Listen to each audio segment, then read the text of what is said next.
Hello बच्चों, कैसे हो आप लोग। आज हम एक नया टॉपिक सीखने जा रहे हैं जिसका नाम है कॉन्ग्रुएंसी और सिमिलरिटी। कॉन्ग्रुएंसी और सिमिलरिटी को सिर्फ समझना है, जिसका इस्तेमाल हम कहीं और करेंगे। ठीक है, तो आज हम जानते हैं कॉन्ग्रुएंसी क्या होता है। कॉन्ग्रुएंसी, ठीक है, इसको कहते हैं सर्वानुसंता और दूसरा है सिमिलरिटी।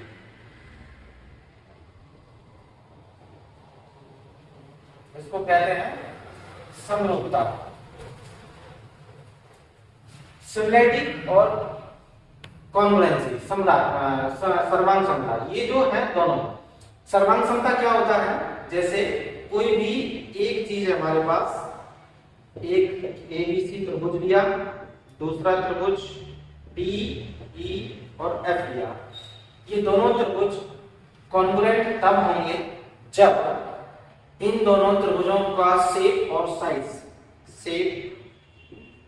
साइज दोनों समान होंगे, एक जैसे होंगे। जैसे बच्चे आप लोग जानते होंगे कि मान लो 5 रुपए का हमारे पास एक सिक्का है, इस सिक्के के ऊपर एक सिक्का और रख देंगे तो नीचे वाला सिक्का ऊपर वाले सिक्के की वजह से दिखाई नहीं देगा। इसका मतलब ये हुआ कि दोनों ही सिक्के एक जैसे हैं, जिसकी वजह से एक सिक्का नीचे वाला जो सिक्का है वो नहीं दिख रहा है।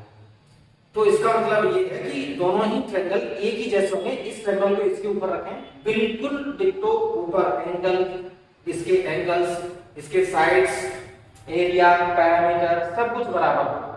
इसे हम कहते हैं कॉन्ग्रुएंसी यानी सर्वानुसंता। अब यहाँ पर है एक ट्रायंगल हम समरूपता के लिए भी बनाते हैं, ए बी सी। दूसरा ट्रायंगल हम बनाते हैं बी ई एफ। ये दोनों सिमिलर होंगे, जिसमें शेप तो एक जैसा होगा लेकिन साइज एक जैसा नहीं होगा। शेप एक जैसा होगा, साइज एक जैसा नहीं होगा। जैसे उदाहरण के तौर पर हम देखें, बाप और बेटे दोनों की शक्लें एक जैसी होती हैं, लेकिन उनके साइज में अंतर होता है। बेटा छोटा होता है, पिताजी बड़े होते हैं। या फिर जैसे मार्केट में जाते हैं तो देखते हैं हमारे पास एक ताजमहल है, रियल ताजमहल हमने देखा है, तो वो ताजमहल बड़ा है, ठीक है, लेकिन बाजार में हम जब जाते हैं तो हमें एक छोटा ताजमहल भी मिलता है।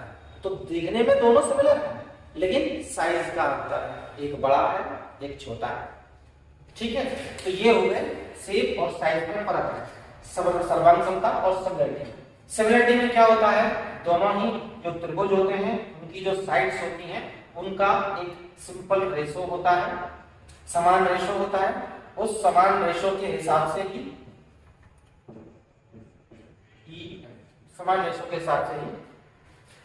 सभी भुजाएं होती हैं, तीसरी साइड तीसरी साइड के साथ, यानी कि ए सी अपॉन डी एफ, ये उसका रेशो होता है। ठीक है, एरिया की हम बात करते हैं। एरिया ट्रायंगल एबीसी और एरिया ट्रायंगल एबीसी डीईएफ, ये जो होता है वो उनकी साइड्स का जो रेशो होता है उसके स्क्वायर के इक्वल होता है, AC अपॉन DF का स्क्वायर। तो ये रेशो जो होता है वो दोनों जो रेशो है वो दोनों ट्रायंगल्स का समान होता है, उनकी साइड्स का रेशो, एंगल्स इक्वल होते हैं। ये है समरूपता यानी सिमिलरिटी। आज अपन ये इसको देखेंगे बीपीटी थ्योरम को, basic proportionality theorem, Thales theorem कहते हैं इसे, 10th क्लास में होती है।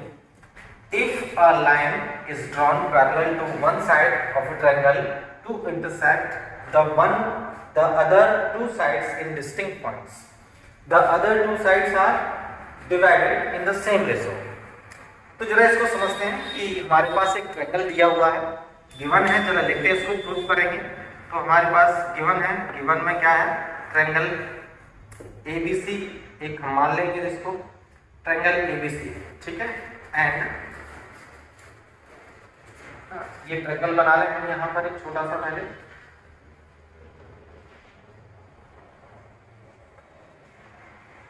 A B C।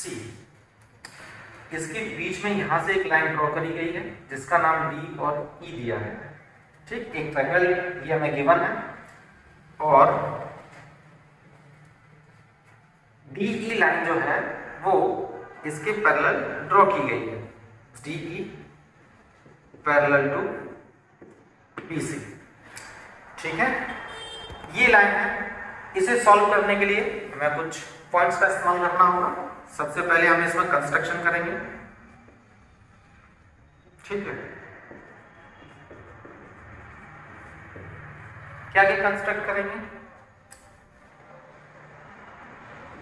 Join B to C, B to E,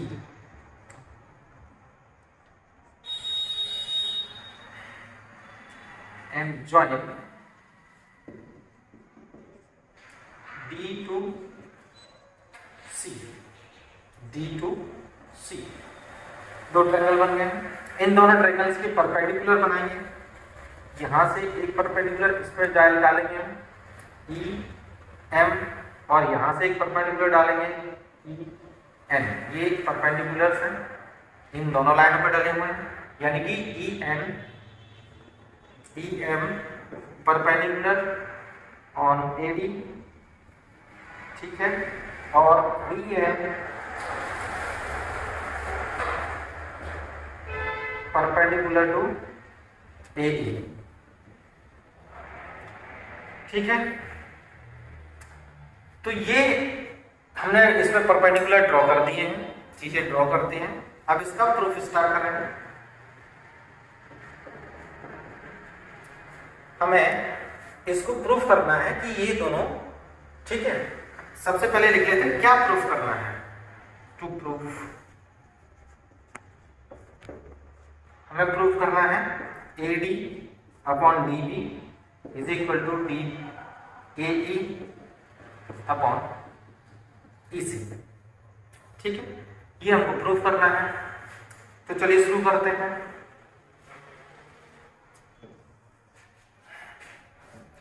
in triangle ABC और एक ट्रायंगल लेंगे ADE। इस ट्रायंगल में हमें दो अलग अलग ट्रायंगल्स लेने हैं। एक ट्रायंगल लेंगे ADE, ठीक है, और एक ट्रायंगल लेंगे इसका, यानी एरिया बनाएंगे, यानी कि area of triangle ADE upon area of triangle BDE। Formula होगा 1/2 बेस AD का, ADE में AD बेस है, ठीक है, और इसका परपेंडिकुलर है EM। ये फॉर्मूला होगा 1/2 base into height, 1/2 base into height, ये एरिया है।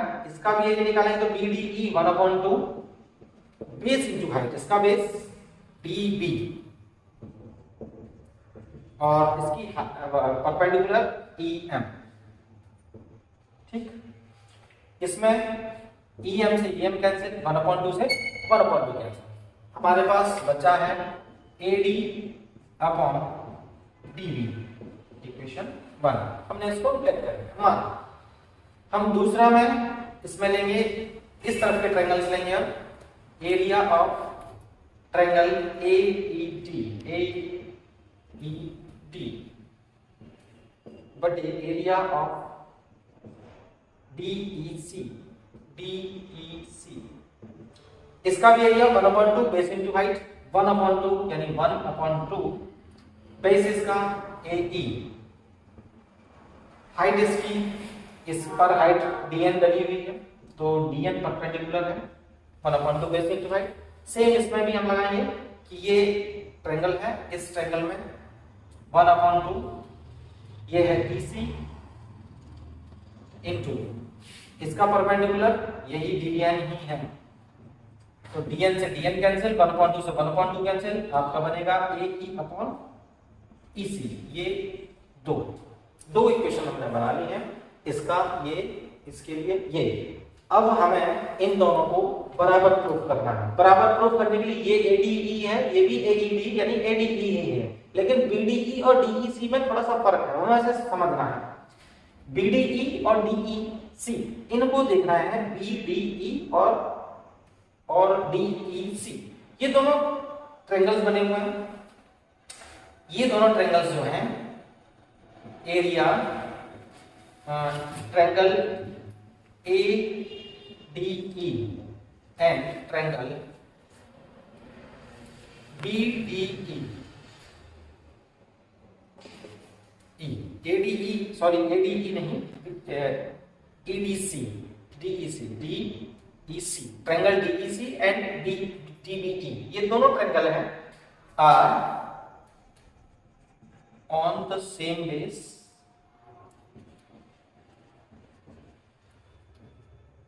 DE बेस पर ये दोनों बने हुए हैं एंड बिटवीन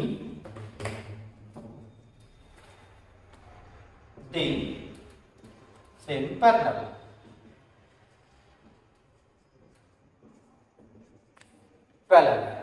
दोनों ही पैरेलल लाइंस के बीच में बने, और हम ये जानते हैं जब पैरेलल लाइंस के बीच में बने हुए हैं तो area of BDE triangle BDE is equal to area of triangle CDE या डीईसी ट्रायंगल डीईसी। दोनों कैसे होंगे? एक जैसे। इसका मतलब ये ट्रायंगल और ये ट्रायंगल दोनों ही एक जैसे हैं, एक जैसे ही ट्रायंगल है, सेम ट्रायंगल है, इक्वल है इनका एरिया, दोनों का एरिया आपका इक्वल हो चुका है। तो अब from equation 1 and 2, from equation 1 and 2 AD है ना, ये दोनों बराबर हो चुके हैं, एडी एडी है और बीडी और डीईसी दोनों ही एक जैसे ट्रायंगल है, तो ये दो रेशो और ये रेशो बराबर है। तो इसका मतलब इसकी equations AD upon DB is equal to AE upon EC बराबर है। तो ये आपका प्रूफ हो गया है, हेंस प्रूफ्ड। यह है थेल्स थ्योरम, बहुत बड़ी थ्योरम नहीं है, छोटी सी थ्योरम है जिसको हमने आसानी से समझा।